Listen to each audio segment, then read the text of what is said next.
Congressman Mike Waltz, Republican from Florida, joins me now. Congressman, I don't know whether you heard that report from Greg Polcott in Kiev, but that was rather dramatic news. The Brits are reporting that there's 30 trainloads of troops heading to Belarus, which is neighboring Ukraine. 60 battle groups surround Ukraine, and a journalist in Kiev thinks that war is imminent and it's going to be widespread. Is there any chance that our troops that we may send over there will come into confrontation directly with Russian troops? Well, Stuart, I think that Greg's reporting is right from the briefings and reporting I've seen. Additionally, Moscow has announced that it's moving over 140 warships from multiple fleets, several of which are transiting the Strait of Gibraltar right now into the Eastern Mediterranean, plus dozens of fighters, and you already mentioned the hundreds of thousands of troops. And it's the types of troops as well, Stuart, many of which are the National Guard and Reserves of Russia that are meant for occupation duty. So I think it's just not a matter of if, but when, and how far Putin decides to go, whether it's limited or a full-scale invasion. And what you're seeing in response from NATO, frankly, from a military standpoint, is largely symbolic.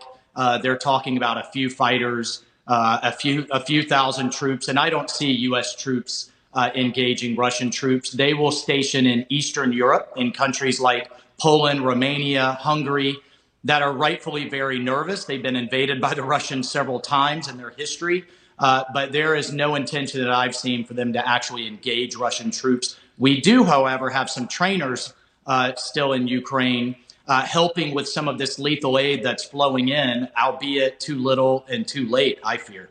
Okay. Congressman, State Department's Ned Price, he's having a hard time linking Afghanistan to Ukraine. Just watch this, please. Roll tape. First of all, the United States has not turned its back on Afghanistan. Anyone who would take any lesson from that, other than the fact that the United States is positioning itself to take on the threats and opportunities that we face now while we continue to partner with and support the people of Afghanistan, that would be mistaken analysis.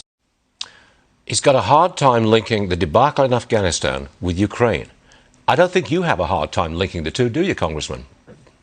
Well, you know, that's just a slap in the face to our allies, to the Gold Star families, to so many veterans who right now, as we speak, Stuart, are funding flights to still get Americans and our SIV holders out over the State Department's objections. I mean, it's just insulting and it's clueless.